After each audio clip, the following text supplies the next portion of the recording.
আসসালামু আলাইকুম, আশা করি সকলে ভালো আছেন, আমরা ভালো আছি। গাইস আজকে আমরা নিয়ে আসলাম একটা নতুন ব্লগ, আসলে আজকে ব্লগটা ভালো লাগবে। সো গাইস আমার সাথে হচ্ছে মুর্শিদ।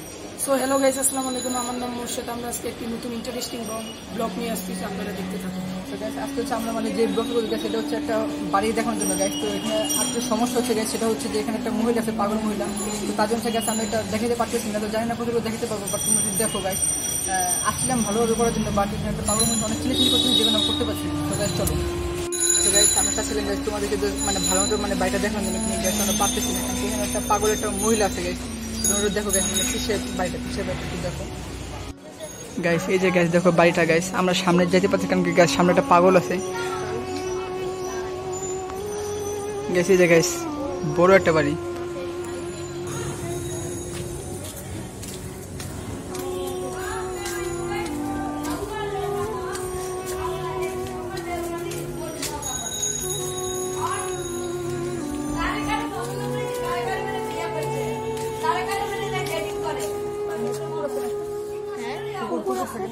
এখানে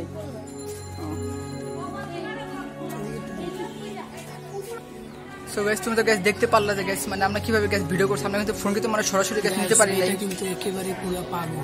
দেখুন ভাই একেবারে ভাই পুরোই পাগল ভাই, একা একা কথা বলে। আমরা সামনে গেছি, আমাদেরকে একটা ধাওয়ানি পর্যন্ত দিছে। তো গাইস আমরা যতটুকু সময় তোমাদেরকে দেখানোর চেষ্টা করছি। আর একটা দিন দেখো যে এই এলাকাটা পুরো হচ্ছে কেমন যেন একটা বন জঙ্গলে ঘেরা। দেখো গাইস একদম গাইস এই যে হচ্ছে গাইস সেই বাড়িটা, বুঝছো? এই পাগলের বাড়িটা হচ্ছে সামনে গাইস। তো তোমাদেরকে গাইস আমরা ওইভাবে করে দেখাইছি, আমাদের যত সম্ভব দেখানোর চেষ্টা করছি। তো গাইস সামনে চলো দেখাই আর কতটুকু দেখাতে পারি। সো গাইস তোমাদের হচ্ছে গাইস এখন কাহিনীটা বলি। আমরা যতটুকু যা জানি গাইস আমরা সেটা তোমাদের বলতেছি এই বাড়ি সম্পর্কে। এটা হচ্ছে যে মহিলা যে পাগল আর কি, যাকে তোমরা একটা কথা শুনতেছিলা। তো তার হচ্ছে একসাথে মা বাবা দুজনে মারা যায়।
ইয়াসিন শেখ সবাই সাবস্ক্রাইব করবা। আল্লাহ হাফেজ।